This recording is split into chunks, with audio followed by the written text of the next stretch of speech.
আসসালামু আলাইকুম ওয়া রাহমাতুল্লাহ। প্রিয় দর্শক, আমাদের প্রিয় নবী হযরত মুহাম্মদ সাল্লাল্লাহু আলাইহি সাল্লামের পবিত্র বাণীতে এসেছে, ফরজ নামাজের সালাম ফিরিয়ে এই দোয়াসমূহের আমল করলে কিয়ামতের দিন হাসতে হাসতে জান্নাতে যেতে পারবেন ইনশাআল্লাহ, এবং মৃত্যুর পরপরই আপনার কবরখানা জান্নাতে পরিণত হয়ে যাবে ইনশাআল্লাহ। প্রিয় দর্শক, এখন যে আমলগুলো বলবো তা প্রত্যেকটি সহিহ হাদিস দ্বারা প্রমাণিত। ফরজ নামাজের সালাম ফিরিয়ে রাসূল সাল্লাল্লাহু আলাইহি ওয়াসাল্লাম যে দোয়াসমূহের আমল করতেন সেগুলো আমি আপনাদেরকে এক এক করে বলছি, তাই একটু ধৈর্য ধরে পুরো ভিডিওটি মনোযোগ দিয়ে দেখুন। ইনশাআল্লাহ অনেক অনেক ফায়দা হবে, হতে পারে আপনার একটি আমলেই জান্নাতে যাওয়ার ওসিলা। প্রিয় দর্শক, ফরজ নামাজ শেষে রাসূলুল্লাহ সাল্লাল্লাহু আলাইহি ওয়াসাল্লাম জামাতবদ্ধভাবে কখনো মোনাজাত করেননি, তবে তিনি তাসবিহ, তাহলিল, জিকির, আজকার, দোয়া পাঠ করেছেন। এরকম অসংখ্য হাদিস বিদ্যমান রয়েছে। প্রিয় দর্শক, প্রত্যেক ফরজ নামাজের সালাম ফিরানোর পর রাসূলুল্লাহ সাল্লাল্লাহু আলাইহি ওয়াসাল্লাম ইমাম অবস্থায় কেবলার দিক থেকে ঘুরে মুক্তাদিদের দিকে মুখ ফিরিয়ে বসতেন। সহিহ বুখারী হাদিস নং 845। প্রিয় দর্শক, নামাজের সালাম ফিরিয়ে সর্বপ্রথম রাসূলুল্লাহ সাল্লাল্লাহু আলাইহি ওয়াসাল্লাম যে দোয়াটি পাঠ করতেন তা হল হযরত সাওবান রাদিয়াল্লাহু তাআলা আনহু হতে বর্ণিত। তিনি বলেন, রাসূলুল্লাহ সাল্লাল্লাহু আলাইহি ওয়াসাল্লাম নামাজ শেষ করে 3 বার পড়তেন, আস্তাগফিরুল্লাহ, আস্তাগফিরুল্লাহ, আস্তাগফিরুল্লাহ। এর অর্থ হল, আমি আল্লাহর কাছে ক্ষমা চাই। সহিহ মুসলিম হাদিস নং 1362। প্রিয় দর্শক, ফরজ নামাজের সালাম ফিরানোর পর রাসূলুল্লাহ সাল্লাল্লাহু আলাইহি ওয়াসাল্লামের দ্বিতীয় দোয়াটি হল, আল্লাহুম্মা আনতাস সালাম ওয়া মিনকাস সালাম তাবারাকতা ইয়া যাল জালালি ওয়াল ইকরাম। অর্থ, হে আল্লাহ, তুমি শান্তিময় এবং তোমার থেকেই শান্তি আসে, তুমি কল্যাণময় এবং সম্মান ও প্রতিপত্তির অধিকারী। আবু দাউদ হাদিস নং 1512। প্রিয় দর্শক, ফরজ নামাজের সালাম ফিরানোর পর রাসূলুল্লাহ সাল্লাল্লাহু আলাইহি ওয়াসাল্লামের তৃতীয় নম্বর আমলটি হল 33 বার সুবহানাল্লাহ, 33 বার আলহামদুলিল্লাহ এবং 33 বার আল্লাহু আকবার পাঠ করার পর অতঃপর এই দোয়াটি রাসূল সাল্লাল্লাহু আলাইহি ওয়াসাল্লাম পড়তেন। দোয়াটি হল, লা ইলাহা ইল্লাল্লাহু ওয়াহদাহু লা শারীকা লাহু, লাহুল মুলকু ওয়া লাহুল হামদু ওয়া হুয়া আলা কুল্লি শাইইন কাদির। দোয়াটির অর্থ হল, আল্লাহ ব্যতীত কোনো উপাস্য নেই, তিনি একক, তার কোনো শরিক নেই, সর্বভৌমত্বের মালিক তিনি, সকল প্রশংসা তার এবং তিনিই সবকিছুর উপর ক্ষমতাবান। হযরত আবু হুরায়রা রাদিয়াল্লাহু তাআলা আনহু থেকে বর্ণিত, তিনি বললেন, রাসূলুল্লাহ সাল্লাল্লাহু আলাইহি ওয়াসাল্লাম বলেছেন, যে ব্যক্তি প্রত্যেক ওয়াক্ত সালাত শেষে 33 বার আল্লাহর তাসবিহ বা পবিত্রতা বর্ণনা করবে, 33 বার আল্লাহর তাহমিদ বা আল্লাহর প্রশংসা করবে এবং 33 বার আল্লাহর তাকবীর তথা আল্লাহর মহত্ব বর্ণনা করবে, আর এমনভাবে 99 বার হওয়ার পর শততম পূর্ণ করতে বলবে, লা ইলাহা ইল্লাল্লাহু ওয়াহদাহু লা শারীকা লাহু, লাহুল মুলকু ওয়া লাহুল হামদু ওয়া হুয়া আলা কুল্লি শাইইন কাদির। এই দোয়াটি সে ব্যক্তির গুনাহসমূহ সমুদ্রের ফেনা পরিমাণ হলেও আল্লাহ তাআলা তা ক্ষমা করে দিবেন। সহিহ মুসলিম হাদিস নং 1239।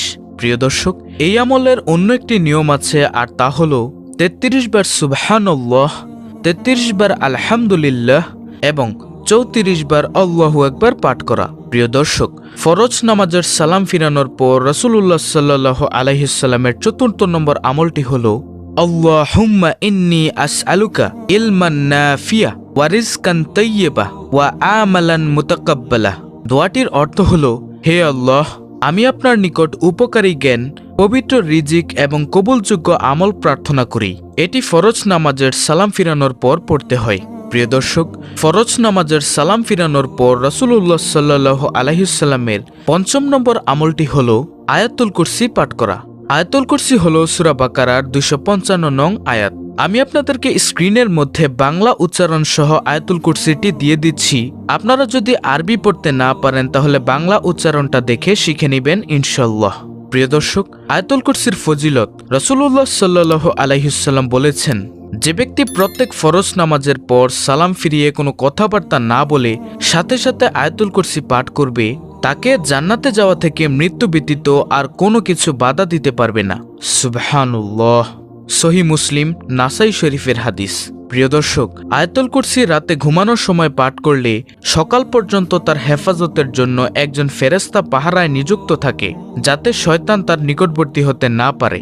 সহিহ বুখারী।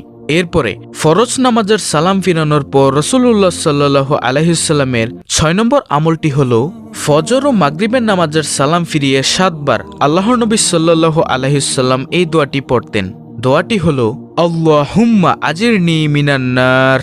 দোয়াটির অর্থ হল, হে আল্লাহ, আমাকে জাহান্নাম থেকে মুক্তি দিন। রাসূলুল্লাহ সাল্লাল্লাহু আলাইহি ওয়াসাল্লাম বলেছেন, এই দোয়া নিয়মিত পাঠ করলে তাকে জাহান্নাম থেকে মুক্ত বলে লিখে দেওয়া হবে।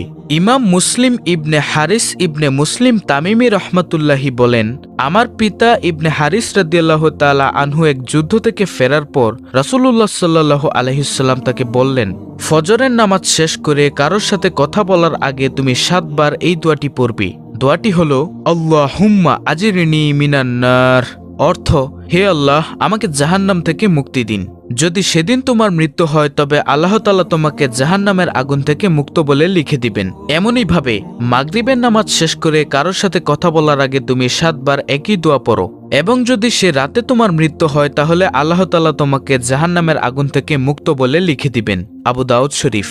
প্রিয় দর্শক, ফরজ নামাজের সালাম ফিরানোর পর রাসূলুল্লাহ সাল্লাল্লাহু আলাইহি ওয়াসাল্লামের ৭ম নম্বর আমলটি হল ফজর ও মাগরিবের নামাজের পরে সূরা ইখলাস ৩ বার, সূরা ফালাক ৩ বার এবং সূরা নাস ৩ বার। অন্যান্য ফরজ নামাজ শেষে এই সূরা ৩টি একবার করে পাঠ করতেন। সূরা ইখলাস, সূরা ফালাক ও সূরা নাস প্রত্যেকটি ৩ বার করে ফজর ও মাগরিবের নামাজের পরে পাঠ করলে রাসূলুল্লাহ সাল্লাল্লাহু আলাইহি ওয়াসাল্লাম বলেন, সকাল সন্ধ্যায় এগুলো পাঠ করলে তোমার আর কিছুই দরকার হবে না। সুবহানাল্লাহ। এরপরে ফরজ নামাজের সালাম ফিরানোর পর রাসূলুল্লাহ সাল্লাল্লাহু আলাইহি ওয়াসাল্লামের ৮ম নম্বর আমলটি হল আল্লাহুম্মা আইন্নি আলা যিকরিকা ওয়া শুকরিকা ওয়া হুসনি ইবাদাতিক। অর্থ, হে আল্লাহ, আপনার জিকির, আপনার কৃতজ্ঞতা ও শুকর আদায় এবং সুন্দর করে আপনার ইবাদত করতে আপনি আমাকে সাহায্য করুন। বিশ্বনবী হযরত মুহাম্মদ সাল্লাল্লাহু আলাইহি ওয়াসাল্লাম একদিন তার প্রিয় সাহাবী হযরত মুয়াজ বিন জাবাল রাদিয়াল্লাহু তাআলা আনহু এর হাত ধরে বললেন, মুয়াজ, আল্লাহর কসম আমি তোমাকে ভালোবাসি। মুয়াজ রাদিয়াল্লাহু তাআলা আনহু তৎক্ষণাৎ উত্তর দিলেন, আমার পিতামাতা আপনার জন্য উৎসর্গিত হোক, আল্লাহর কসম আমিও আপনাকে ভালোবাসি। অতঃপর রাসূলুল্লাহ সাল্লাল্লাহু আলাইহি ওয়াসাল্লাম বললেন, মুয়াজ, আমি তোমাকে বলছি কখনোই নামাজের পরে এই দোয়াটি পড়তে ভুলবে না। দোয়াটি হল আল্লাহুম্মা আইন্নি আলা যিকরিকা ওয়া শুকরিকা ওয়া হুসনি ইবাদাতিক। অর্থ, হে আল্লাহ, আপনার জিকির, আপনার কৃতজ্ঞতা ও শুকর আদায় এবং সুন্দর করে আপনার ইবাদত করতে আপনি আমাকে সাহায্য করুন। প্রিয় দর্শক, আমি আপনাদেরকে এই ৮টি আমল আবার বলে দিচ্ছি সংক্ষেপে। নম্বর ১, আস্তাগফিরুল্লাহ ৩ বার পাঠ করা। নম্বর ২, আল্লাহুম্মা আনতাস সালাম ওয়া মিনকাস সালাম তাবারাকতা ইয়া যাল জালালি ওয়াল ইকরাম। নম্বর ৩, ৩৩ বার সুবহানাল্লাহ, ৩৩ বার আলহামদুলিল্লাহ এবং ৩৩ বার আল্লাহু আকবার পাঠ করার পর এই দোয়াটি পাঠ করা, লা ইলাহা ইল্লাল্লাহু ওয়াহদাহু লা শারীকা লাহু লাহুল মুলকু ওয়া লাহুল হামদু ওয়া হুয়া আলা কুল্লি শাইইন কাদির। ৪র্থ নম্বর আমল, আল্লাহুম্মা ইন্নী আসআলুকা ইলমান নাফিয়া ওয়া রিজকান তাইয়্যিবা ওয়া আমালান মুতাকাব্বালা। ৫ম নম্বর আমল, আয়াতুল কুরসি, সূরা বাকারার ২৫৫ নং আয়াত। ৬ নম্বর আমল, আল্লাহুম্মা আজিরনি মিনান নার। এটা হচ্ছে ফজর ও মাগরিবের নামাজ শেষ করে সাথে সাথে বলা। তারপরে ৭ নম্বর আমল, সূরা ইখলাস ৩ বার, সূরা ফালাক ৩ বার, সূরা নাস ৩ বার। এটিও ফজর ও মাগরিবের নামাজের পরে পাঠ করা। তারপরে সর্বশেষ ৮ নম্বর আমল, আল্লাহুম্মা আইন্নি আলা যিকরিকা ওয়া শুকরিকা ওয়া হুসনি ইবাদাতিক। প্রিয় দর্শক, এই হলো আল্লাহর রাসূল সাল্লাল্লাহু আলাইহি ওয়াসাল্লামের ফরজ নামাজের পর পাঠ করা ৮টি দোয়া। এছাড়াও আল্লাহর রাসূল সাল্লাল্লাহু আলাইহি ওয়াসাল্লামের নামাজের পরের অসংখ্য দোয়া হাদিসে বর্ণিত আছে। পরবর্তীতে এগুলো জানাবো ইনশাআল্লাহ। তাই আশা করি আপনারা এই ৮টি দোয়া খুব ভালোভাবে ফজিলত সহ বুঝতে পেরেছেন। আল্লাহ তাআলা আমাদের সকলকে এই দোয়াসমূহের আমল করার তৌফিক দান করুন এবং এই দোয়ার আমল করে জান্নাত